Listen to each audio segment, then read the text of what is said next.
right, today we're talking about the big four. The big four are the line tool, the curve, the arc, and the pointer tool. These are the kind of the four main utilities, ways to create forms and move people around in Pyware. So we're going to start by adding some performers. If you haven't seen my other videos on how to set your grid up, how to set your 2D and 3D modes up, how to hotkey things, how to pick your pucks or your symbols or your labels, all that stuff, and then saving them on 1 and 2 and hotkeying those, please see my other videos. Okay, we're going to start by creating some performers. We'll actually use the block tool for this, which will be kind of fun. So block tools works just the same as it did before. Top left of the block, top right, and then the bottom. So in this case, it comes up with kind of an interesting setup here. It doesn't look like it's on the grid very much. So we're just going to go ahead. I like to type my interval in. So I'm going to do a 4 by 4. And that just gives me about 20 performers. Okay. So I got 20 performers to work with. Start assign. And then I'll go ahead and look to make sure I like it. It's just going to be X's. They're going to be blue. That's fine. And we'll just hit accept.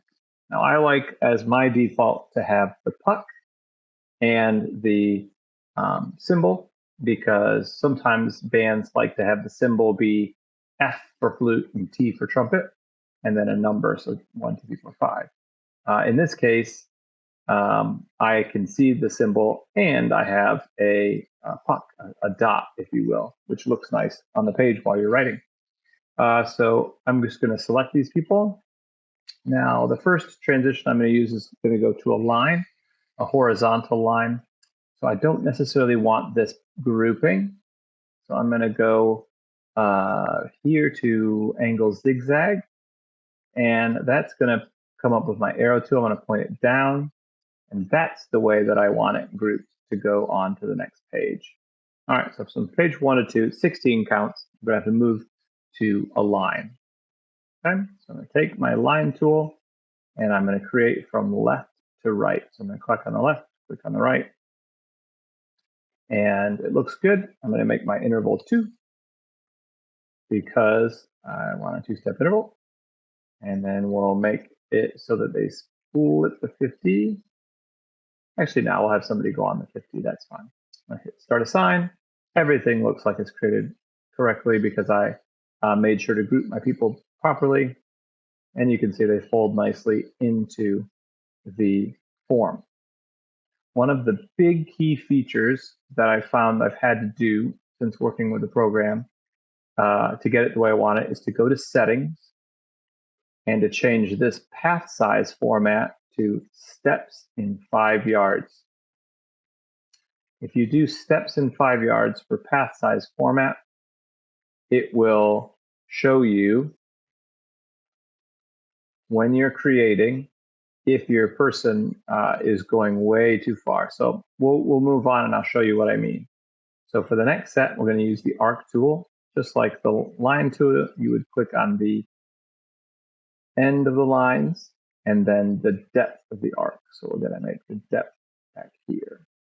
So it's going to show us, it should show us who's got the furthest steps to take. So this person here has the furthest to take. If your handles and all your things up here are a little bit too big, you can always take this slider and make them bigger or smaller.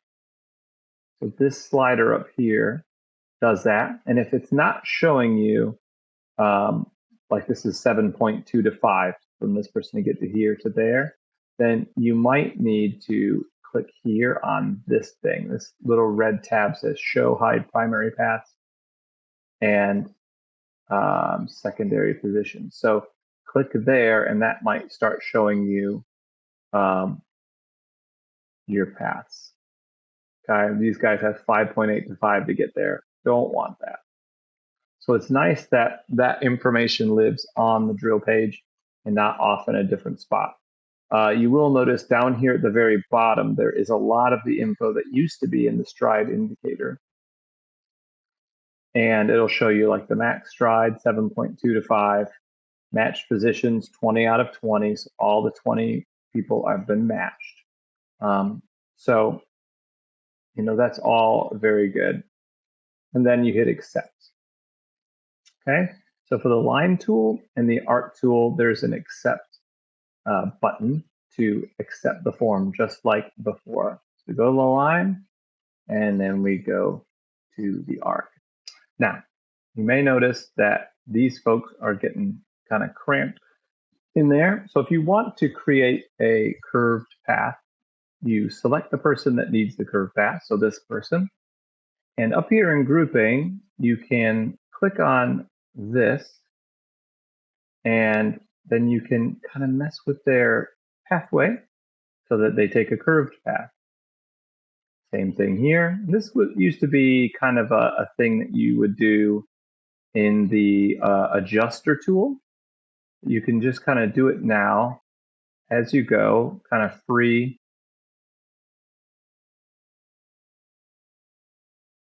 Okay, and there's no real need to accept that. That's just good. And then if you wanted to show on the drill chart, you could do the arrow and then do this guy right here, make arrows from path, click on this person, and then do another one. You've got your arrows on the page for the people that have a curved path. We'll move on. We'll use the curve tool. So the curve tool works similarly to how it used to in Java,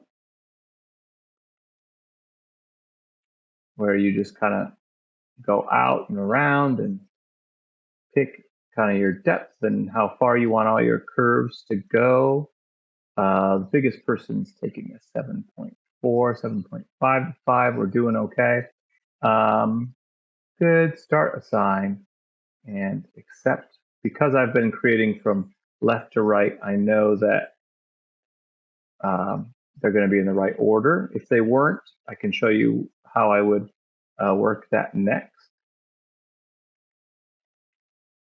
Like, let's say we'll do that curve again, but let's say I kind of designed it backwards, if you will, like this. So right now, this person is going to the end over here, where it would be way better to go. I kind of designed it backwards. So what you do is, when you like the shape, you accept it, start assign, and then here you can start to mess around with it. So these arrows here, if you click them, they'll flip the matching order, and that gives you the order you're probably looking at, that you're used to. Now, if you do find that you want to make an edit, just go back to draw it, and make it exactly what you want, and then hit accept. Okay, and so now you should have that, and of course you can go through if you need to and curve some paths and that type of thing. Now, since this isn't too smooth of a form, you can always go to the Morph Tool, and then up here you can get rid of some handles. So you want to click here, this is your curve shape. You can add handles, you can take them away. This just gives you a little bit more control, and it's really nice for smoothing forms.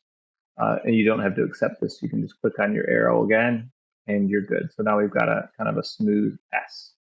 So another big one that a lot of folks use is the dot tool. Dot tool works just like it did before. And you can just click and create your lines. Say we wanted them all on the 50 at a 3-step interval, front to back.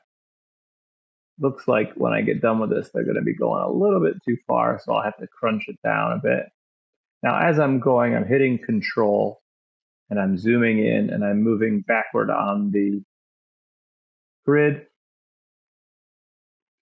So I can do that quickly, a lot quicker than I could before. I used to have to click a whole button and move things, but I don't have to do that anymore. Now I can even as well instead of going out and using a different tool, I can just condense it down by grabbing this. So now they're at a 2-step interval. 11.85 is the biggest step size. Okay, and you get that type of look to it. Okay, so that's just kind of how we work. With the big four, you have to accept all of your changes as you go.